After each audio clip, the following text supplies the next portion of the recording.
So here's Hanna again, a veteran of Maidan. Let me tell you, as of yesterday, I couldn't have more respect for this young lady. I didn't think. And yet every single day she continues to impress. I didn't know that she was part of Maidan. Now, I understand that she was telling me that half the city was. Nonetheless, at age 18, this young lady was there. So tell us what happened, Hanna. Yeah, I just wanted to know that it was incredible here. It was an incredible vibe.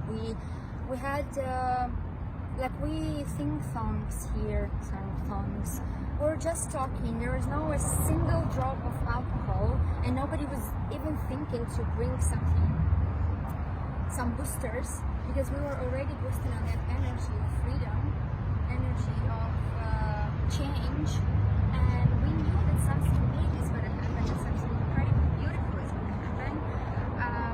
And yeah, we were just here, the entire area, which you see here, everything, all the way to the buildings over there, all the streets in parallel to Maidan Square, they're all taken and like filled by people who were in the same spirit of change and spirit of love. There were no hate here. We didn't want to fight. We just wanted to come and say that is what we are fighting for. We're fighting for freedom, and we're fighting with love. So we just came here and made a statement. What do we want? Where do we want to move?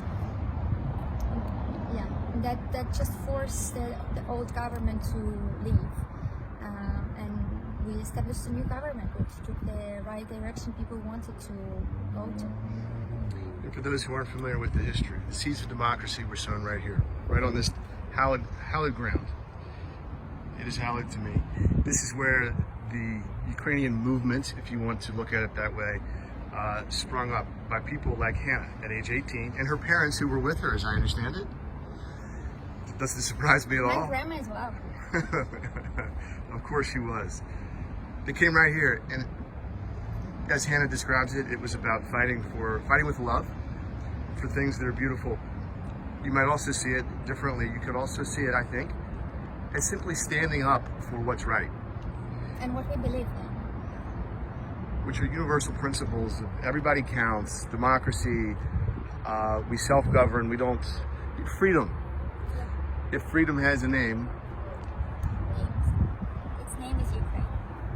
And that's very much true. And so these things that we care about so deeply were manifested most relevant to our current historical period right here on this ground by people like Hanna and her parents and her grandma. And it wasn't one person, and one person doesn't have the power to affect positive change. But one person who inspires more people, who inspires more people, who inspires more people. And all of a sudden you have 500,000 people on a square. All of a sudden you have a dictator on the run. All of a sudden you have little Mr. What was his name? Yazanovich? What was his name? Putin's puppet. Yanukovych.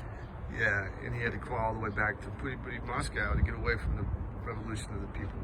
And at least here there was positive change, but as it always does, it doesn't stop there. That was hardly the end of the story. 100 people. Just the beginning. It's just the beginning.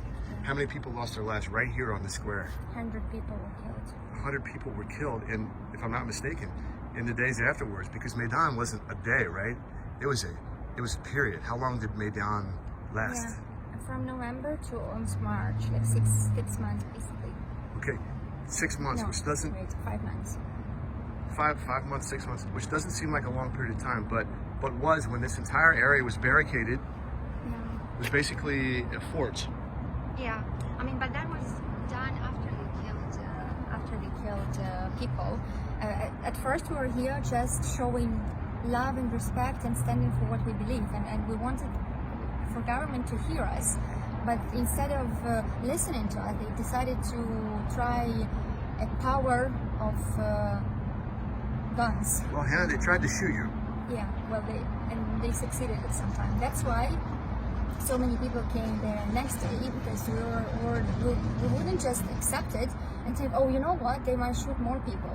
No, hell no, we're gonna go there and tell them that this is not okay. We're not fine with them using the power against us. We're not fine with police fighting against us, because police is here to protect us. And the next day, after the shooting happened and police killed a lot of people, The next day we came here. A lot of policemen just dropped their weapons and said we are with people, and they came to our side. Who are not scared, obviously. So yeah, there is something good about this place. Well, I, for one, find it a perfect poem of freedom and democracy, and the bravery and courage of so many people who stood up 8 years ago and began a movement in a process that continues even here today, and that is at the epicenter of the war that continues to be fought miles and miles and miles, and I guess kilometers and kilometers and kilometers away from here, but which is very much alive and well, and that we see here paradoxically, and we saw last night, being fought not by people with guns or pitchforks or knives or anything like that, but by people with guitars, people with violins, people with, what else did we see last night? Everything in the world, by art, by culture, and by standing up for these fundamentally human things which these other regimes try and stamp out. You wouldn't necessarily understand that, and as Hanna pointed out, even to me last night, quite paradoxically, because it did not make sense to me at first. I said to Hanna, somebody needs to remind these people that there is a war. And she gently and politely chided me by pointing out that they were very much aware that there was a war going on, and that the things that I was seeing these people do were precisely the things that were designed to fight that war. And she was nice about saying that. Luckily, I'm humble enough to understand and to learn a lesson, and learn a lesson I did. Nonetheless, let's be clear about this. These things, these beautiful things that Hanna speaks of, that she eloquently spoke of last night, that she clearly stands for, the bravery and courage of this young woman, which reeks out of her body, which radiates, and just being in the 3-foot circumference of her by me, I feel it. One person standing up for what's right, one person setting the example, one person can inspire so many more. And you can change the world. Can you not, Hanna? Well, I hope so. Well, I look forward to supporting you. That's my job. It's a future Ukraine right here. It's a bright future. Slava Ukraine.